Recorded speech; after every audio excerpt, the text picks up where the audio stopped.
d'un roman dans lequel il y a une forme de coup de foudre un peu inattendu, puisque l'assassinat qui inaugure, qui est la scène inaugurale du roman, est également un coup de foudre, au sens évidemment pas amoureux du terme, mais au sens bouleversant du terme. C'est-à-dire que cette scène inaugurale où Angel croise pour la première fois le regard de ce petit garçon Paolo vient changer sa vie à jamais, et change également la vie de l'enfant à jamais, comme un coup de foudre. Initiatique parce que j'ai construit l'histoire sur un mode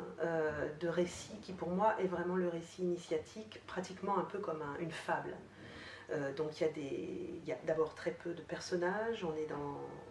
surtout l'intériorité finalement des personnages, et ce qui compte, c'est le cheminement extérieur, c'est-à-dire cette espèce de road movie, de cavale dans laquelle on est, en apparence cavale, mais c'est surtout le cheminement intérieur des personnages qui émeut les lecteurs. Je pense que Angel, l'assassin, est un personnage qui peut entrer en résonance complètement avec Jean Valjean, le Jean Valjean des Misérables. Ce texte de Victor Hugo, je l'ai lu à l'adolescence, il a eu le temps de mûrir, et puis, toute proportion gardée bien entendu, j'ai transformé Jean Valjean pour faire Angel Allegria. Il a cette dimension du héros tragique,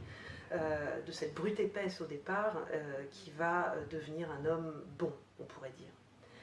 Un autre texte qui pour moi est à l'origine des larmes de l'assassin, c'est un poème de Prévert qui s'appelle L'orgue de Barbarie.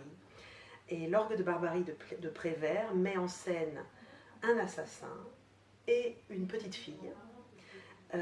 Et ces deux personnages vont tuer, comme dit Prévert, le plus de monde possible avec un couteau.